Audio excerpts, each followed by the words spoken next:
मैंने आपको एक होमवर्क दिया था जिसमें सिर्फ नॉर्मल ट्रेडिंग अकाउंट बनाना था, जो अभी तक के पिछले 2 क्वेश्चनों पर डिपेंड था। ठीक है, क्वेश्चन ये था, आपका सॉल्यूशन ये है जिसका आंसर 3433 आ गया हो, उसका आंसर सही है। और उन्होंने क्वेश्चन सही करा। ठीक है, एक बार अगर नहीं समझ में आया हो तो वीडियो को पॉज करके देखना। ठीक है, कि कौन सी चीज़ डी आर हुई है, कौन सी चीज़ सी आर हुई है। अब थोड़ा सा बात कर रहे हैं, थोड़ा सा एडवांस की, कि ट्रेडिंग पढ़ते पढ़ते हमें काफ़ी टाइम हो गया, 2 दिन हो गए हैं, जबकि ट्रेडिंग का इतना टाइम नहीं होना चाहिए था। बहुत सिंपल पार्ट है। ठीक है, इसलिए अब मैं थोड़ा सा वीडियो का बेस बढ़ा रहा हूँ। अब मैं ला रहा हूँ पी एंड एल अकाउंट पर बच्चों को। ठीक है, बाद में क्या होगा, बाद में बैलेंस शीट पढ़ेंगे तीसरे पार्ट पर, और जब तीनों एक साथ निपट जाएंगी तो तीनों क्वेश्चन एक ही जगह होते हैं सबके सब। मैं बता दूं आपको, ट्रेडिंग जब तक नहीं आएगा, जब तक वाला पी एंड एल नहीं बन सकता, पी एंड एल नहीं आएगा तो बैलेंस शीट नहीं बन सकती, बैलेंस शीट नहीं बनी तो आपका पूरा क्वेश्चन गलत है। ठीक है, तो बात क्या करते हैं कि ट्रेडिंग भी पक्का होना चाहिए, पी एंड एल भी पक्का होना चाहिए, और बैलेंस शीट भी पक्की होनी चाहिए। ठीक है, तो ट्रेडिंग मैं आपके 3 क्वेश्चन करा चुका हूँ, 3 को क्वेश्चन हो जाना चाहिए अच्छे से बच्चों के। और कोई दिक्कत हो तो मुझसे पूछते रहना कि कौन सी चीज़ कहाँ पर आती है। बाकी जैसे जैसे नेक्स्ट क्वेश्चन पर आगे बढ़ेंगे बड़े बेस पे, जिसमें तीनों चीज़ें दे रखी हूँ, उसमें आपको और भी आसानी से समझ में आ जाएगा। ठीक है, तो पूरा ट्रेडिंग का जो थर्ड क्वेश्चन था उसका होमवर्क जो बच्चों ने कर लिया था अच्छी बात है, जिन बच्चों ने नहीं करा था वो एक बार अच्छे से देख लेना वीडियो को पॉज करके। ठीक है, अब बात करते हैं पी एंड एल अकाउंट की। बात चली थी पी एंड एल अकाउंट की। ठीक है, पी एंड एल अकाउंट क्या होता है, देखो अभी तक हमने ट्रेडिंग अकाउंट पढ़ा। ट्रेडिंग अकाउंट में हमने याद रखा था क्या होता है, माल को परचेज कैसे करा, क्या कहाँ डाल दिया, सेल कहाँ करा, कहाँ डाल दिया, स्टॉक से रिलेटेड सारी चीज़ें। और मैंने बताया था जितनी भी फैक्ट्री से रिलेटेड चीज़ें आती हैं वो सब किस में पहुँचेंगी, हमारी ट्रेडिंग अकाउंट में। अब ट्रेडिंग के बाद जब हमने फैक्ट्री में काम कर लिया, भाई फैक्ट्री से थोड़ा सा स्टैंडर्ड तो चेंज करना पड़ेगा ना। तो फैक्ट्री से जाके किस में आएंगे, अब हम ऑफिस में आएंगे। ठीक है, किस में आएंगे, ऑफिस में आएंगे। ऑफिस में जितने भी वो खर्चे करे जाते हैं, जितने भी एक्सपेंसेस करे जाते हैं, वो किस में आते हैं, सब प्रॉफिट एंड लॉस अकाउंट में। शॉर्ट फॉर्म में बात करूँ तो मैं इसे बोलता हूँ पी एंड एल अकाउंट। ठीक है, ट्रेडिंग को ट्रेडिंग और प्रॉफिट एंड लॉस पूरा नहीं बोला जाता, पी एंड एल बोला जाता। ठीक है, और हिंदी में बात करूँ तो लाभानी खाता। क्या है, P and L account is an account in which only indirect expenditure, मतलब क्या, जिसमें सिर्फ डायरेक्ट ट्रेडिंग में यूज़ कर जाते थे। मैंने पढ़ाया था कि जितने भी डायरेक्ट एक्सपेंसेस होते हैं वो ट्रेडिंग में यूज़ करते हैं, और जितने भी इनडायरेक्ट एक्सपेंसेस होते हैं वो किस में यूज़ करते हैं, प्रॉफिट एंड लॉस में, पी एंड एल में। इनडायरेक्ट कौन कौन से होते हैं, जितने भी ऑफिस में एक्सपेंसेस किए जाते हैं वो सब के सब इनडायरेक्ट होते हैं। ठीक है, which shows office related expenses, मतलब क्या, जो किस चीज़ को शो करते हैं, ऑफिस से रिलेटेड एक्सपेंसेस को। लाभ हानि खाता वह खाता है जिनमें अप्रत्यक्ष व्यय का लेखा होता है, जिनमें ऑफिस से संबंधित व्यय का भी लेखा किया जाता है। ठीक है, होप से समझ में आ गया होगा। मतलब जितने भी अप्रत्यक्ष व्यय होते हैं उनमें ऑफिस से रिलेटेड जितने भी एक्सपेंसेस होते हैं वो किस में होते हैं, पी एंड एल अकाउंट में होते हैं। जैसे क्या, सैलरी हो गई। अब भी देखो 2 पॉइंट थे, एक होता है वेजेस, एक होता है सैलरी। वेजेस कहाँ दी जाती है, याद रखो, वेजेस मजदूरी कहाँ दी जाती है, कारखाने में दी जाती है, फैक्ट्री में दी जाती है। ऑफिस में किस चीज़ की बात की जाती है कि हर इंसान पूछता है आपकी सैलरी आ गई या नहीं आई। ठीक है, तो हम ऑफिस में स्टैंडर्ड में हैं इसलिए सैलरी की बात करेंगे। रेंट की बात करेंगे, वहाँ पे हम कैरिज बात करते थे, यहाँ पे अब हम रेंट बात करते हैं। यहाँ पे एडवर्टाइजमेंट, डिस्काउंट वगैरह सब कहाँ मिलती है, ऑफिस में तो मिलेंगी। जबकि फैक्ट्री में तो माल बनाया जाता है, माल बना के किस में आता है, सारा काम कहाँ से करा जाता है, पैसों का सारा हिसाब किताब कहाँ रखा जाता है, जितने भी खर्चे करे जाते हैं वो कहाँ करे जाते हैं, कहाँ करे जाते हैं, पी एंड एल अकाउंट में, ऑफिस में, प्रॉफिट एंड लॉस अकाउंट में। ठीक है, होप सो समझ में आ गया होगा। इसे वीडियो को पॉज करके इसकी पूरी थ्योरी नोट कर लेना, नीचे की थ्योरी नोट मत करना जब तक मैं ना समझाऊँ। ठीक है, अब इसके फॉर्मेट की बात करते हैं कि हाँ इसका फॉर्मेट कैसे बनता है। ठीक है, हाँ तो बात चल रही थी पी एंड एल अकाउंट के फॉर्मेट की। ठीक है, ये पूरा फॉर्मेट है, जैसा ट्रेडिंग का समझा था वैसे ही पी एंड एल का समझा रहा हूँ। रिक्वेस्ट है सभी बच्चों से, सभी स्टूडेंट से, वीडियो को पॉज करके इस पूरे फॉर्मेट को अच्छे से उतार लेना। जिन्होंने ट्रेडिंग का नहीं उतारा वो ट्रेडिंग का भी उतार लेना, बैलेंस शीट का समझाऊँ वो भी उतार लेना। जिसने तीनों फॉर्मेट अच्छे से रट लिए, अच्छे से पढ़ लिए कि कौन सी चीज़ कहाँ जाएगी, कौन सी चीज़ ट्रेडिंग में जाएगी, कौन सी चीज़ पी एंड एल में जाएगी, कौन सी चीज़ बैलेंस शीट में जाएगी, अगर ये तीनों चीज़ों का रेक्टिफिकेशन कर लिया माइंड में मेरे पूछते ही, तो वो बच्चा बहुत प्यार से फाइनल अकाउंट कर सकता है, बहुत आसानी से और बहुत कम स्पीड। स्पीड तो बहुत तेज होगी लेकिन बहुत कम टाइम में यूज़ कर सकता है उस क्वेश्चन को। ठीक है, क्योंकि बोर्ड में हमें इस क्वेश्चन को करने के लिए बहुत कम टाइम देते हैं।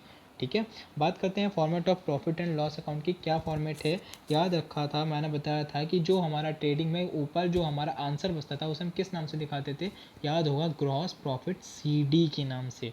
ग्रॉस प्रॉफिट CD के नाम से। मैंने बताया था जब हम थोड़ा सा आगे बढ़ेंगे P&L पे उतरेंगे तो P&L का मतलब क्या हो जाता है, BD। मतलब यहाँ पर आपने देखा होगा अभी तक जितने क्वेश्चन करेंगे यहाँ पर आपका आंसर आया होगा टू ग्रॉस प्रॉफिट CD, इस साइड पे आया होगा DR साइड में। ठीक है, अब CD इस साइड में आया तो BD की साइड में होगा, उसके अपोजिट में तो आएगा भाई। मतलब क्या, याद रखो क्रॉस मल्टीप्लाई चलेगी।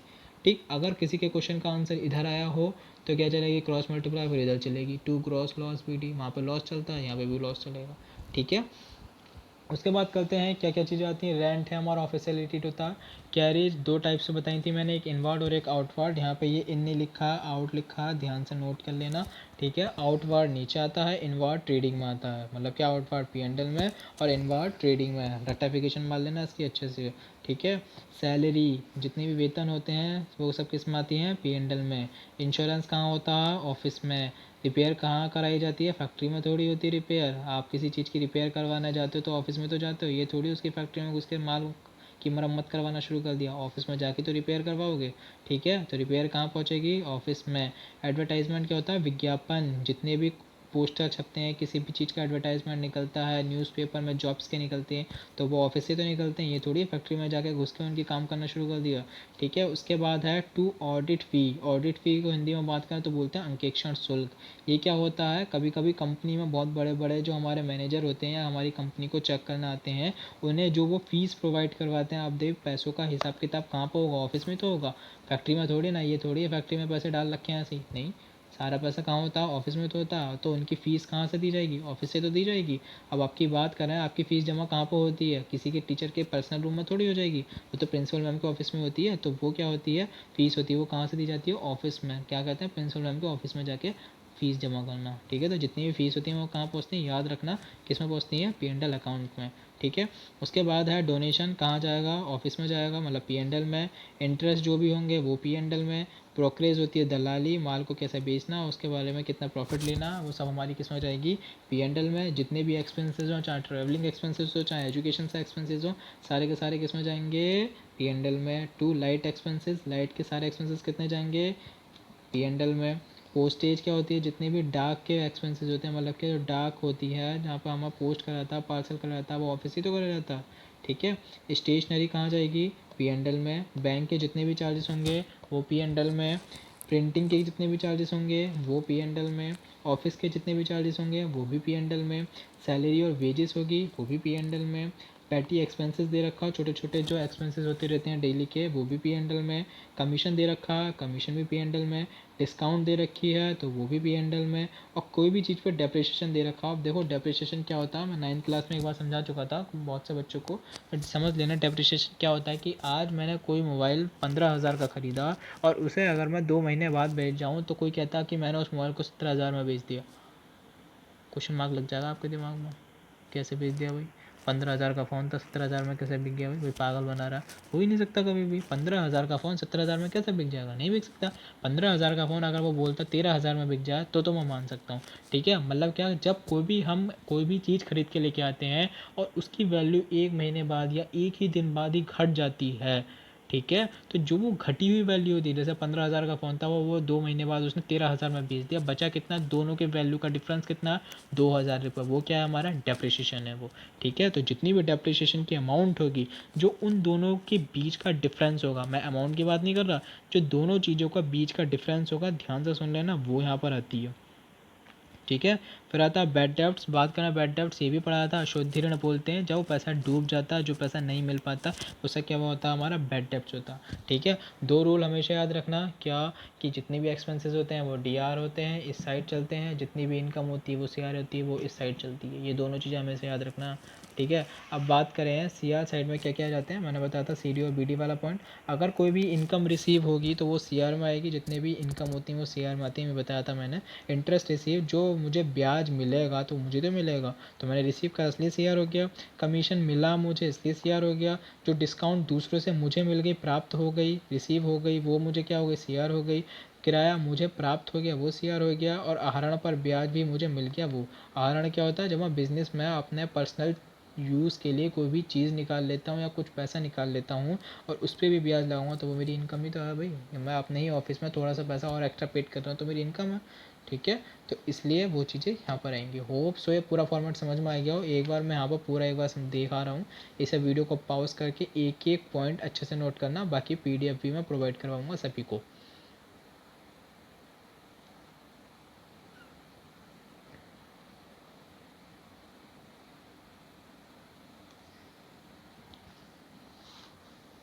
एक चीज़ और समझ लेना, यहाँ पे मैंने नेट प्रॉफिट दिखाया, आप वहाँ पर दिखाते तो टू ग्रॉस प्रॉफिट CD किस में, ट्रेडिंग में।